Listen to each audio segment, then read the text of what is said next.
miro que mis hijas se hayan ido porque la anécdota con la que empezaré no quiero que la oigan. Cuando era pequeño me encantaban los experimentos.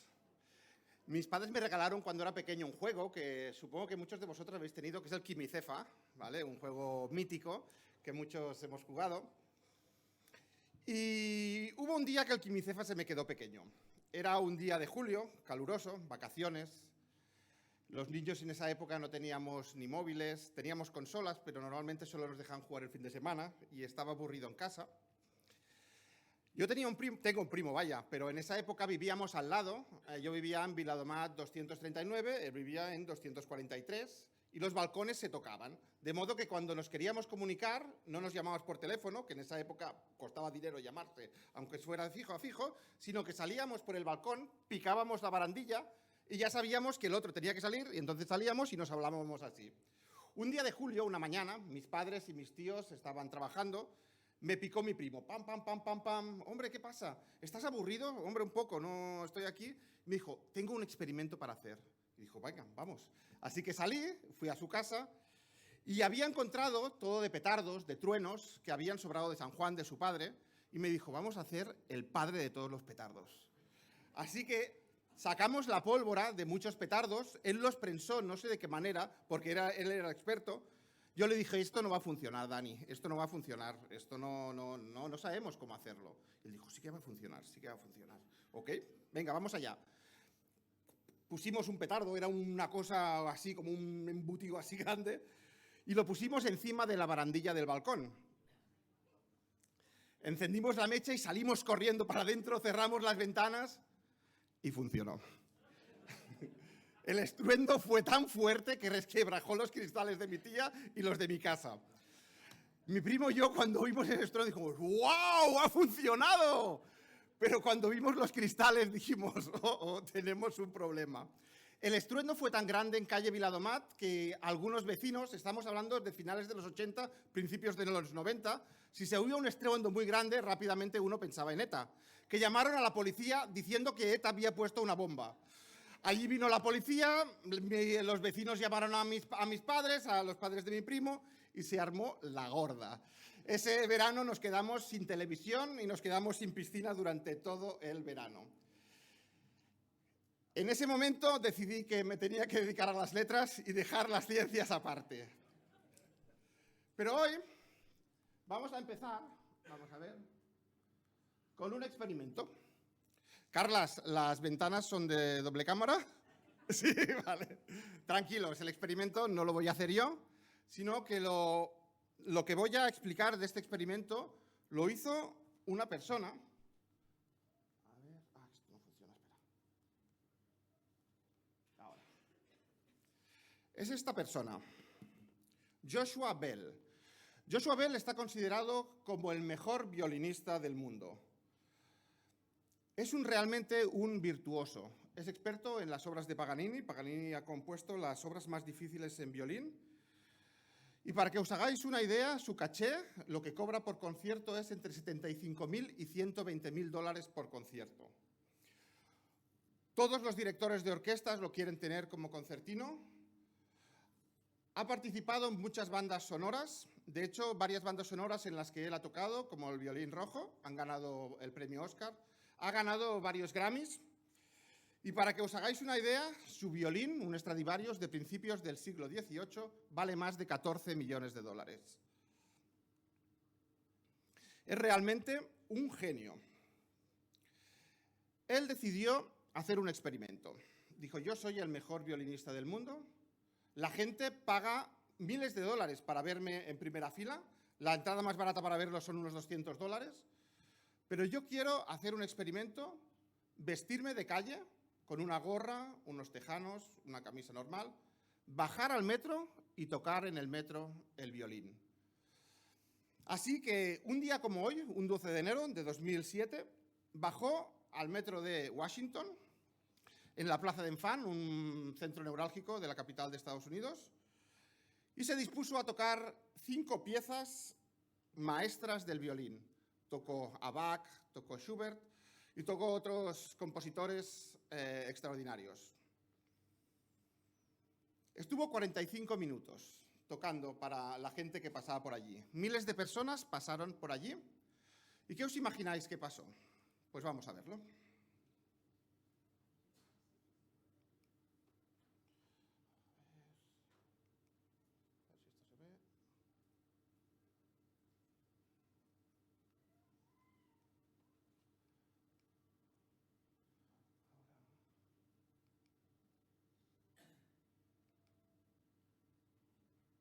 ¿Podéis probar desde allí si funciona? ¿Sí?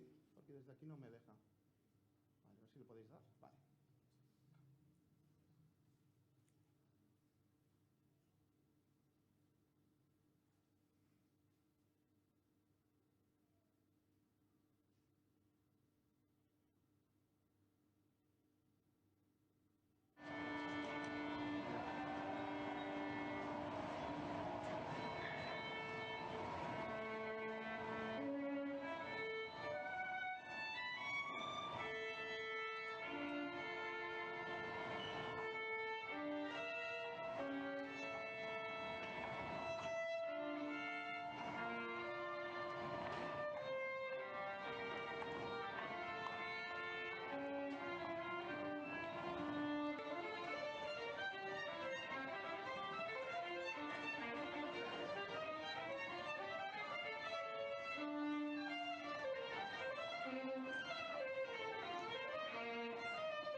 Personas que pasaron por allí, solo 7 se pararon y solo una persona lo reconoció.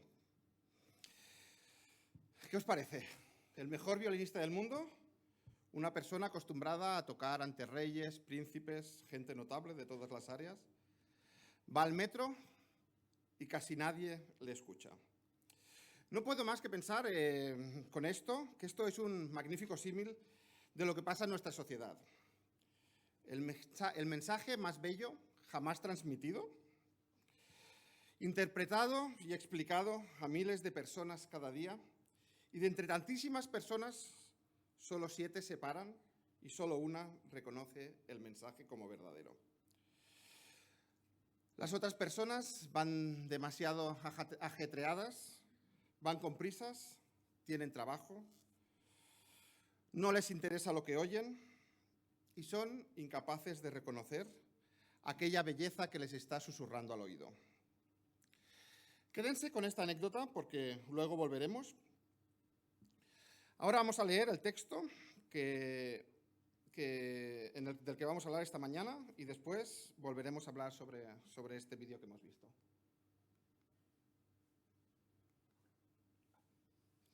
Está en Hechos 13:42 en adelante. Al salir ellos de la sinagoga, los invitaron a que el siguiente sábado les hablaran más de estas cosas. Cuando se disolvió la asamblea, muchos judíos y prosélitos fieles acompañaron a Pablo y a Bernabé, los cuales, en su conversación con ellos, les instaron a perseverar en la gracia de Dios. El siguiente sábado, casi toda la ciudad se congregó para oír la palabra del Señor. Pero cuando los judíos vieron a las multitudes, se llenaron de celos y contradecían con maldiciones lo que Pablo decía. Pablo y Bernabé les contestaron valientemente: era necesario que os anunciáramos la palabra de Dios primero a vosotros. Como lo rechazáis y no os consideráis dignos de la vida eterna, ahora vamos a dirigirnos a los gentiles. Así nos lo ha mandado el Señor. Te he puesto por luz para las naciones, a fin de que lleves mi salvación hasta los confines de la tierra. Al oír esto, los gentiles se alegraron y celebraron la palabra del Señor. Y creyeron todos los que estaban destinados a la vida eterna. La palabra del Señor se difundía por toda la región, pero los judíos incitaron a mujeres muy distinguidas y favorables al judaísmo y a los hombres más prominentes de la ciudad, y provocaron una persecución contra Pablo y Bernabé. Por tanto, los expulsaron de la región. Ellos, por su parte, se sacudieron el polvo de los pies en señal de protesta contra la ciudad y se fueron a Iconio. Y los discípulos quedaron llenos de alegría y del Espíritu Santo. En Iconio, Pablo y Bernabé entraron, como de costumbre, en la sinagoga judía y hablaron de tal manera que creyó una multitud de judíos y de griegos. Pero los judíos incrédulos incitaron a los gentiles y envenenaron su ánimo contra los hermanos. En todo caso, Pablo y Bernabé pasaron allí bastante tiempo, hablando valientemente en el nombre del Señor, quien confirmaba el mensaje de su gracia, haciendo señales y prodigios por medio de ellos. La gente de la ciudad estaba dividida. Unos estaban de parte de los judíos y otros de parte de los apóstoles. Hubo un complot tanto de los gentiles como de los judíos, apoyados por sus dirigentes, para maltratarlos y apedrearlos. Al darse cuenta de esto, los apóstoles huyeron a Listra y Derbe, ciudades de Licaonia y a sus alrededores, donde siguieron anunciando las buenas nuevas. Y esta mañana me gustaría hablar de la persecución y el cristiano.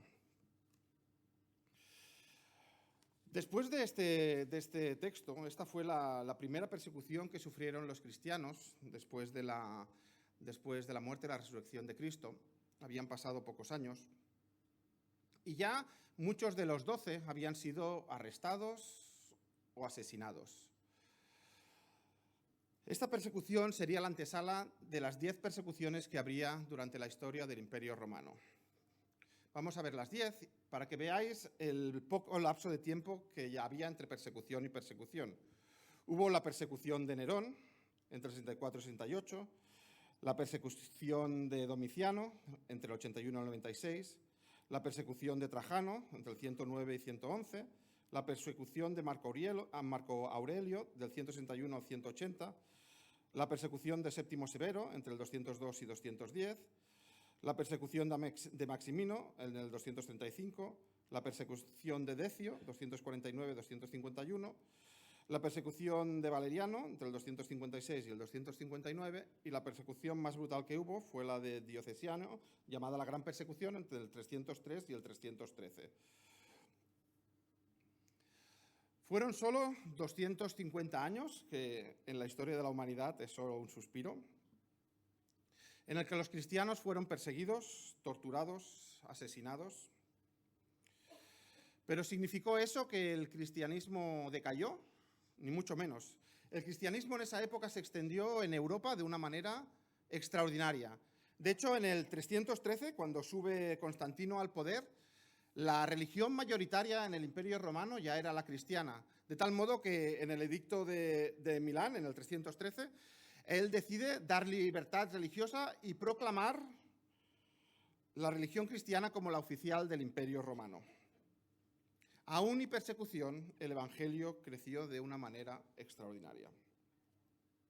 Podríamos pensar, bueno, ya está, la religión oficial es la cristiana y ya se acabó la persecución.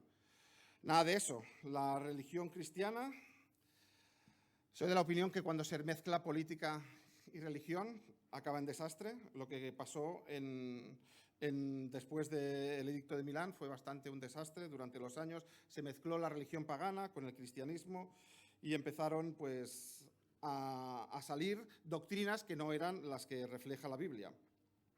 De tal modo que durante la Edad Media la iglesia predominante fue la iglesia romana, pero mucha gente, ante la corrupción y ante las malas enseñanzas que daba la iglesia, intentaron salir de allí, intentaron volver a las raíces apostólicas, y por ello la misma iglesia de esa época les persiguió. Tenemos a Pedro Baldo y los valdenses, Juan Hus, John Wycliffe, entre muchos otros. La mayoría de ellos acabaron perseguidos, atrapados y asesinados. En nuestro país, la persecución duró aún más tiempo.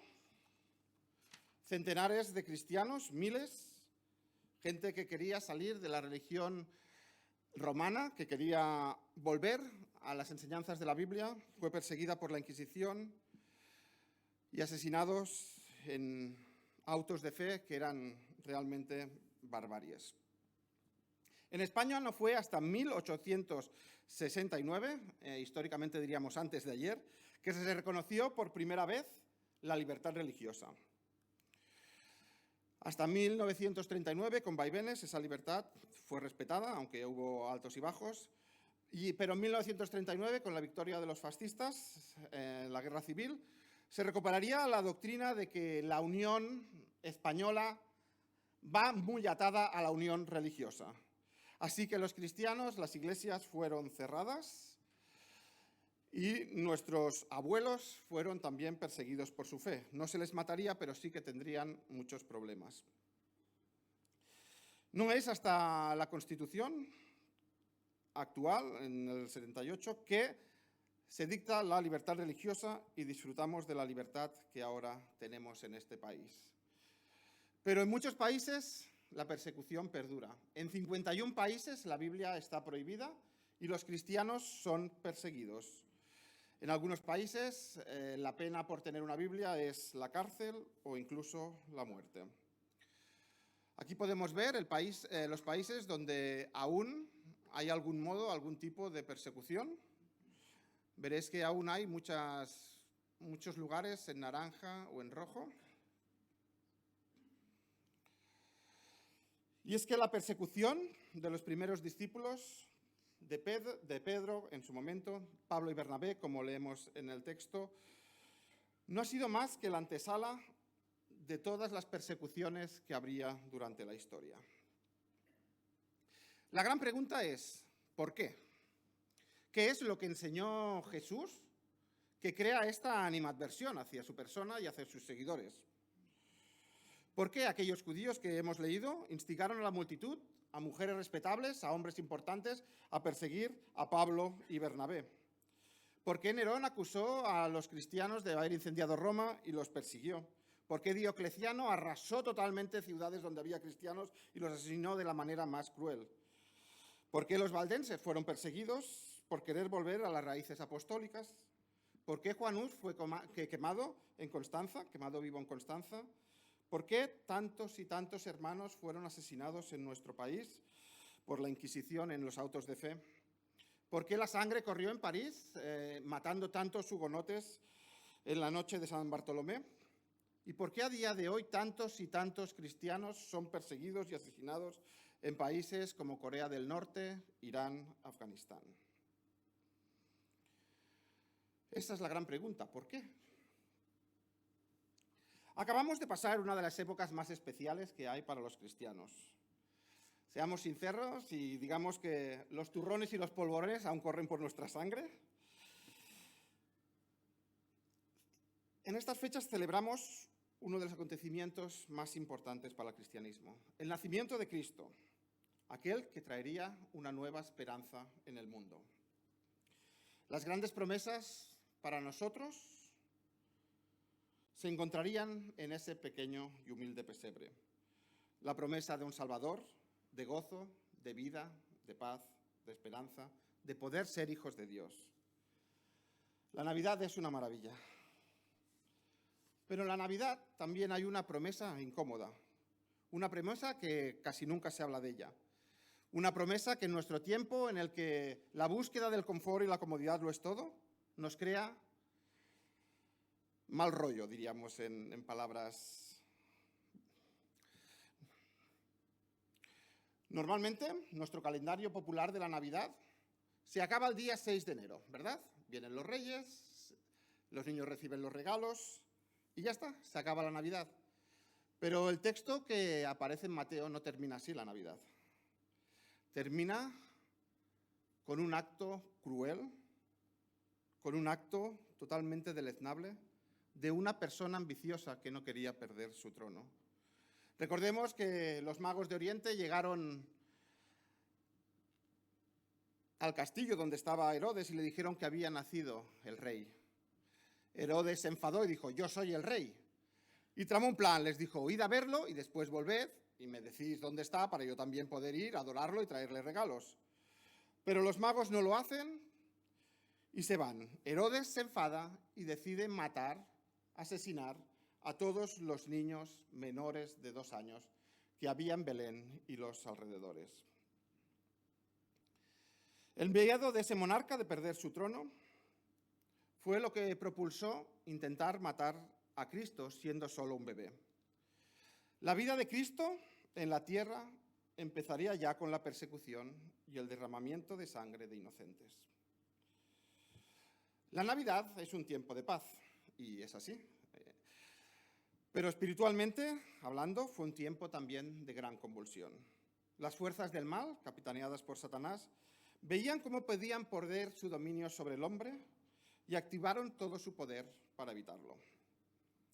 En ese pesebre había la paz que Dios traía al mundo, para poder poner paz entre él y los hombres. Pero también había la guerra contra las huestes del mal. Un conflicto universal por el alma del hombre.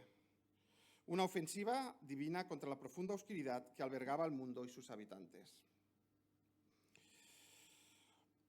La gran paradoja es que la paz de la Navidad es también el inicio de una guerra espiritual en la que aún hoy nos vemos inmersos, pero de la que los hijos de Dios saldremos victoriosos, porque como dice Juan, la luz en las tinieblas resplandece y las tinieblas no prevalecerán contra ella. ¿Nunca se han preguntado al leer los evangelios por qué en tiempos de Jesús había tantas posesiones demoníacas? Parecía como si algo hubiera hervido y hubiera salido de repente. Y es que el ejército del mal estaba desatando todo su poder para que Jesús no pudiera triunfar, para que su luz se sofocara. En los evangelios leemos en múltiples ocasiones los complots que hay para intentar matar a Jesús. Y su muerte vendría a través de la traición de uno de sus 12 amigos. Jesús sabría lo que es la traición de un amigo. Así que cuando alguna vez pase algo con un amigo, sabed que Jesús lo pasó antes. En Juan 13:27, después que Jesús le diera el trozo de pan mojado a Judas, el Evangelio de Juan nos dice así: y después del bocado, Satanás entró en él. Entonces Jesús le dijo: lo que vas a hacer, hazlo pronto. En este texto vemos cómo Satanás realmente poseyó a Judas. Satanás orquestó el plan. Satanás pensaba que matando a Jesús había ya vencido. Pero Dios transformó los planes de destrucción del diablo en la victoria definitiva de Jesús, al resucitarlo al tercer día y venciendo a la muerte. Jesús sería perseguido desde su más tierna infancia hasta su cruel muerte. El gran violinista que estaba interpretando la melodía que debía salvar a la humanidad sería torturado y asesinado. Pero esa aparente derrota sería realmente su triunfo definitivo. Poco podríamos responder a la razón esencial de las persecuciones de los cristianos a lo largo de la historia si no fuera por el ejemplo de Jesús. Justo antes de prenderlo, Jesús diría estas palabras a sus discípulos, horas antes de que empezara su calvario. Estas palabras deben hacernos pensar muy profundamente. Son estas: si el mundo os aborrece, tened presente que antes que a vosotros me aborreció a mí. Si fuerais del mundo, el mundo os amaría como a los suyos, pero vosotros no sois del mundo, sino que yo os he escogido de entre el mundo. Por eso el mundo os aborrece. Recordad lo que os dije, ningún siervo es más que su amo. Si a mí me han perseguido, también a vosotros os perseguirán. Si han obedecido mis enseñanzas, también obedecerán las vuestras. Os tratarán así a causa de mi nombre, porque no conocen al que me envió. Si yo no hubiera venido ni les hubiera hablado, no serían culpables de pecado, pero ahora no tienen excusa por su pecado. El que me aborrece a mí, también aborrece a mi Padre. Si yo no hubiera hecho entre ellos las obras que ningún otro antes ha realizado, no serían culpables de pecado. Pero ahora las han visto, y sin embargo a mí y a mi Padre nos han aborrecido. Pero esto sucede para que se cumpla lo que está escrito en la ley de ellos. Me odiaron sin motivo. Cuando venga el Consolador, que yo os enviaré de parte del Padre, el Espíritu de verdad que procede del Padre, Él testificará acerca de mí, y también vosotros daréis testimonio, porque habéis estado conmigo desde el principio. Todo esto os he dicho para que no flaquee vuestra fe. Os expulsarán de las sinagogas, y hasta viene el día en que cualquiera que os mate pensará que está prestando un servicio a Dios. Actuarán de este modo porque no nos han conocido ni al Padre ni a mí. Yo os digo esto para que cuando llegue ese día os acordéis de que ya os lo había advertido. Sin embargo, no os dije esto al principio porque yo estaba con vosotros.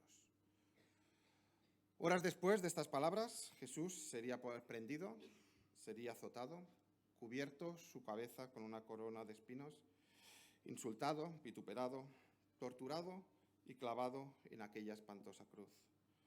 Si a mí me han perseguido, también a vosotros os perseguirán. Si nos preguntamos por qué durante toda nuestra historia como cristianos hemos sido perseguidos, la respuesta debemos encontrarla en esa cruz. Debemos encontrarla en aquel que dio su vida por salvarnos y en la oposición que el príncipe que domina este mundo tiene hacia él y en quiénes somos nosotros como hijos de Dios. Hay una escena en El Señor de los Anillos en que las almenaras de Gondor se encienden, es una imagen muy impresionante. Y me gusta equipararlo al fuego que tenemos los cristianos, porque mientras nuestras almenaras sigan brillando con el fuego salvador de Cristo, seremos perseguidos. Es una profecía que nos dio ni más ni menos que Jesús. Pero también es una promesa que en estos tiempos es apabullante y confusa, pero es una promesa que trae bendición. En el Sermón del Monte Jesús dice así: bienaventurados sois cuando por mi causa os vituperen y os persigan y digan toda clase de mal contra vosotros mintiendo. Gozaos y alegraos, porque vuestro galardón es grande en los cielos, porque así persiguieron a los profetas que fueron antes de vosotros. La predicación del Evangelio en el mundo trae persecución, porque nos enfrentamos a la misma esencia malévola que lo domina, a los tuétanos que llevan a la sociedad a perderse. Como cristianos estamos en medio de un conflicto espiritual que tiene una dimensión universal. Y cuando predicamos el Evangelio, estamos yendo a la vanguardia de esa batalla. Hemos visto que millones, ponían el mapa, 300 millones de personas, de cristianos, de hermanos, están siendo perseguidos hoy en día por su fe. La gran pregunta, y es algo que me gustaría que también reflexionarais en los grupos de fe, es si los cristianos en estos momentos en Occidente, en nuestro país, estamos sufriendo persecución. ¿Qué pensáis? Mi humilde opinión es que sí y que no a la vez. Dejadme que me explique. Seríamos ilusos si creyéramos que los cristianos en Occidente no estamos en una constante guerra espiritual. La ofensiva del príncipe de este mundo para que la luz de Cristo no brille sigue intacta en estos 2 siglos donde la persecución no ha estado. Su objetivo sigue siendo que la luz de Dios no se expanda por las tinieblas. Solamente que en el último siglo Satanás ha cambiado de estrategia para conseguirlo. Si en siglos anteriores el cristiano era beligerante, Tenía una identidad clara en su fe, luchaba por ella y estaba dispuesto a morir por ella. Pero hoy en día Satanás ha creado una sociedad en la que el cristiano está débil y aturdido, en palabras de C.S. Lewis. Satanás no necesita perseguirnos físicamente porque ha logrado llenarnos de tantas distracciones y tantos miedos que ya no somos capaces de luchar como lo hacían nuestros antepasados. C.S. Lewis, en su magnífico libro Cartas del Diablo a su sobrino, lo dice así: es un maestro, un diablo maestro que le dice a su aprendiz, a su sobrino, y le está enseñando cómo hacer que los cristianos se aparten de su fe y dejen de brillar en el mundo. Y en una parte del libro dice así: nosotros sabemos que hemos introducido en su trayectoria un cambio de dirección que le está alejando ya de su órbita alrededor del enemigo. El enemigo es Dios, porque está hablando un diablo. Pero hay que hacer que él se imagine que todas las decisiones que han producido este cambio de trayectoria son triviales y irrevocables. No se le debe permitir sospechar que ahora está, por lentamente que sea, alejándose del sol en una dirección que le conducirá al frío y a las tinieblas del vacío absoluto. Los cristianos describen al enemigo, Dios, como aquel sin quien nada es fuerte, y la nada es muy fuerte, lo suficiente como para privar a un hombre de sus mejores años, y no cometiendo dulces pecados, sino en una mortecina vacilación de la mente sobre no sabe qué ni por qué, en la satisfacción de curiosidades tan débiles que el hombre es solo medio consciente de ellas, en tamborilear con sus dedos y pegar taconazos, en silbar melodías que no le gustan, o en el largo y oscuro laberinto de unos ensueños que ni siquiera tienen lujuria o ambición para darle sabor, pero que, una vez iniciados por una asociación de ideas puramente casual, no pueden evitarse, pues la criatura está demasiado débil y aturdida como para librarse de ellos. Puedes lograr que no haga absolutamente nada durante periodos prolongados, de tal forma que pueda acabar diciendo, como dijo al llegar aquí abajo uno de mis pacientes: ahora veo que he dejado pasar la mayor parte de mi vida sin hacer ni lo que debía ni lo que me apetecía. C.S. Lewis habla de la satisfacción de curiosidades débiles que alejan al cristiano del sol en una dirección que le conducirá al frío y a las tinieblas del vacío absoluto. Este libro fue publicado en 1942, pero su actualidad es tan brutal que te quedas pasmado. ¿Cuál creéis que son estas curiosidades débiles que nos alejan del sol? ¿Tenemos curiosidades débiles que hacen que dejemos de estudiar la palabra, que hacen que dejemos de leer la Biblia, que hacen que dejemos de orar? Voy a poner una solo. Y aquí lo tenéis. Casi la mitad de los españoles pasan entre 1 hora y 2 al día enganchados a las redes. Siguiente. La adicción a las pantallas, un desafío emergente. Y la adicción tecnológica. ¿Cuántas horas pasamos ante la pantalla con redes sociales? Y yo el primero, yo me autoinculpo. Instagram, TikTok, todas estas redes sociales tienen logaritmos ya para engancharnos, o sea, ya están pensadas ya para que nos enganchemos allí. Yo no tengo TikTok, pero una vez quise saber lo que era y me puse el TikTok. Me quedé enganchado 3 horas allí. 3 horas. Además, como yo me quedaba allí, sabía lo que me gustaba y sabía lo que ponerme. 3 horas enganchado sin hacer nada, con mi cerebro parado, nada, simplemente mirando la pantalla. Nos están desafiando a que hagamos eso como cristianos, a que tengamos estas curiosidades débiles que nos alejen del sol. Mucho cuidado con ello, porque si todas las horas que dedicamos a estas distracciones las usáramos para leer la Biblia, para orar y para luchar la batalla espiritual que tenemos delante, les aseguro que nuestro país sería muy diferente. Satanás ha introducido en nuestra sociedad una manera en que, sin perseguirnos físicamente, está consiguiendo anularnos en nuestra lucha espiritual. Por un lado, las distracciones triviales, pero por otro lado, a través también de unos mecanismos que se han estudiado sociológicamente, como es la teoría de la espiral del silencio y otra que se llama el síndrome de Wendy, que trataremos muy brevemente y que me gustaría que desarrollarais más si pudierais en los grupos de fe, a ver qué pensáis sobre ello y la importancia que tiene en la vida cristiana. Vamos a hablar de la espiral del silencio. La espiral del silencio fue una teoría desarrollada por una científica política que se llama Elisabeth Noel Neumann. Era alemana y no es casualidad que fuera alemana. Fue en 1972 cuando desarrolló esta teoría, y es que en esos años habían pasado ya casi 30 años del final de la Segunda Guerra Mundial, y los hijos de las personas que hicieron esas barbaries eran adultos ya, y estaban estudiando cómo nuestros padres fueron capaces de permitir el Holocausto. Realmente yo conocí a una persona que no me cuadra que lo permitiera, que dijera que sí o que no dijera nada en ese momento de las barbaridades que se estaban haciendo. En ese clima de estudio de por qué los padres, por qué una generación anterior había permitido esas barbaries, salió esta teoría que es la espiral del silencio. ¿Qué dice esta espiral del silencio? Estamos hablando de una época, 1962, en que la televisión ya era considerada un medio de comunicación de masas.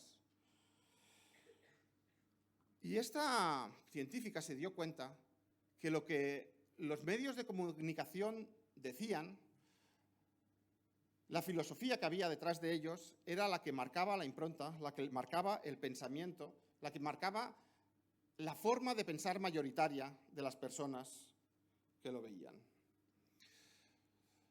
Así que publicó este libro, La espiral del silencio, y la teoría de la espiral sostiene que la disposición de una persona a expresar sus opiniones en temas controversiales es afectada por la percepción inconsciente que tenga del nivel de popularidad de dichas opiniones. Es decir, que si estamos en un grupo que piensa una cosa y nosotros pensamos otra, que puede ser controversial, la tendencia humana es callarnos. Las personas tendemos a observar las opiniones de los demás para no sentirnos aislados de nuestro entorno. Primero observamos qué piensan, qué dicen, y luego, si lo que vamos a decir nosotros va a crear conflicto, la tendencia es callarnos.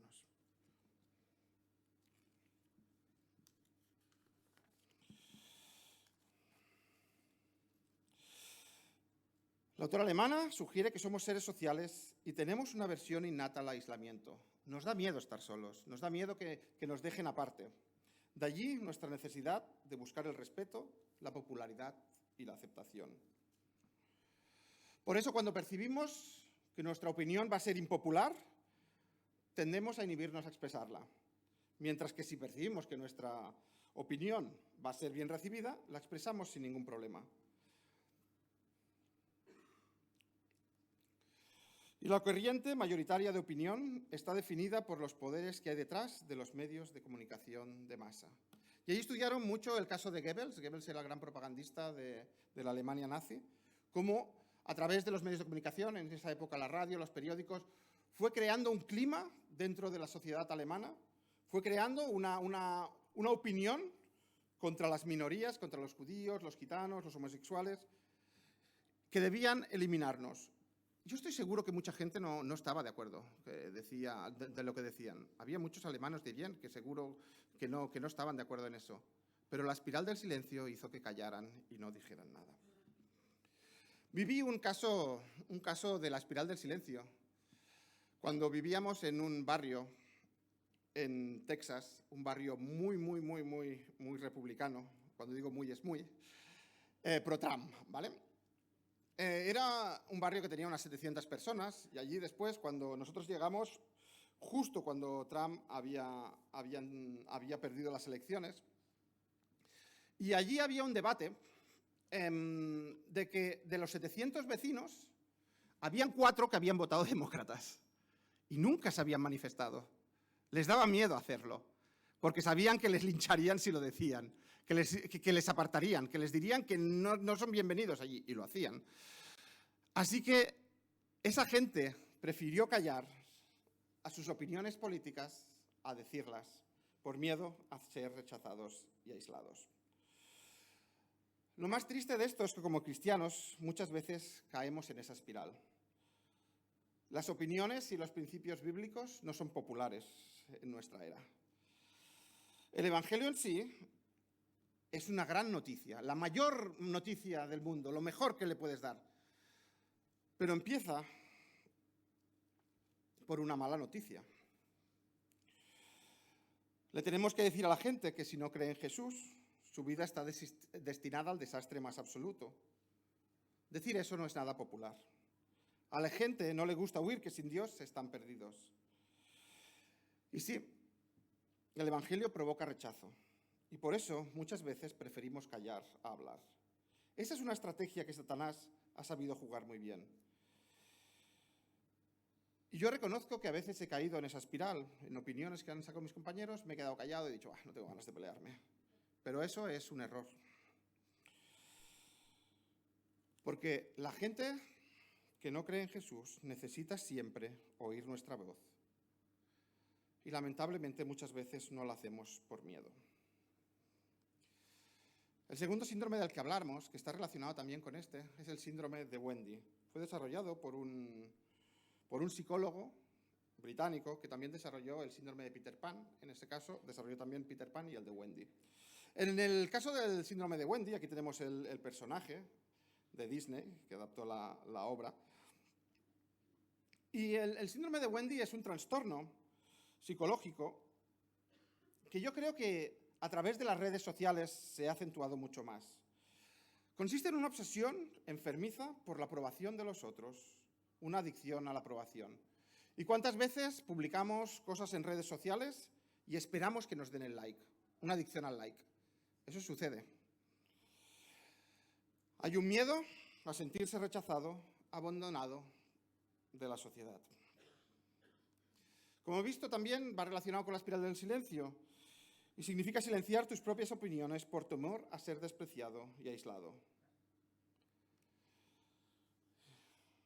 Y el caso es que la constante necesidad de aprobación crea trastornos de ansiedad y depresión, porque nunca podemos llegar a alcanzar la aprobación de todos. Habría mucho más que desarrollar sobre estos dos síndromes, de estas dos situaciones, pero me gustaría que lo hicierais en los grupos de fe, porque aquí no hay tiempo. Así que desde un punto de vista social, la presión social, mediática, cultural, sí que hay persecución. Diría que Satanás ha cambiado su estrategia y que la persecución y la presión social es parte de su táctica para mantenernos silenciados. Si esta nueva estrategia le está resultando en su guerra contra Dios y contra sus hijos. C.S. Lewis dice, ¿por qué debemos sacudir al cristiano y despertar su celo? ¿Por qué debemos sacudir al cristiano y despertar su celo? Si con esta estrategia ya lo hemos adormecido. Pensemos en ello. Como hemos leído en Juan 15 y 16, el rechazo, el aislamiento, que el mundo nos aparte es algo inevitable si predicamos el Evangelio. Así que no lo temamos, tomémoslo como algo natural, como una promesa que tiene recompensa. Armémonos con toda la armadura de Dios, como dice Efesios, y salgamos a pelear para que la luz resplandezca en las tinieblas. Habrá gente que se burlará, habrá gente que nos despreciará, pero también habrá mucha gente, como hemos visto en el texto, que oirá la voz que tenemos que decir. Oirá lo que tenemos que hablar y reconocerá que Cristo es el Señor de la historia.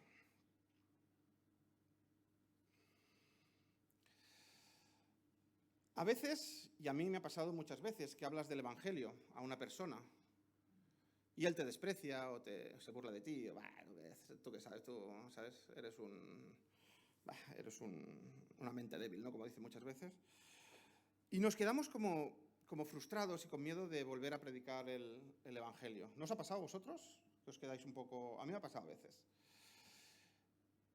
Vemos en el texto que hemos leído que eso no pasa con Pablo y Bernabé. Ellos se sacuden el polvo de los pies en símbolo de que, ok, yo ya te he predicado, ya la decisión es tuya, y van a otro sitio a predicar justamente después. No se frustran, sino que siguen predicando. Así que si alguna vez le predicas a alguien y te desprecia o te insulta o cualquier cosa, no te preocupes, tú ya has hecho lo que tenías que hacer. Ve a otra persona y predícale el Evangelio, como hicieron Pablo y Bernabé. Y me gustaría terminar esta mañana volviendo a ver el vídeo que hemos visto y piénsenlo y mírenlo desde un punto de vista espiritual. La melodía más bella, jamás compuesta, baja al metro, suena su violín, pero solo 7 personas se paran y una lo reconoce. Vamos a verlo y después haremos la reflexión final.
Pero ahora déjenme cambiar el símil.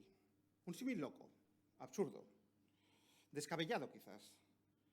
Piensen que toda esa gente que hemos visto en el metro de Washington no son inconversos, sino que somos cristianos ajetreados, sin tiempo, en palabras de Lewis, absortos con la satisfacción de distracciones débiles que nos alejan del sol en una dirección que nos conduce al frío.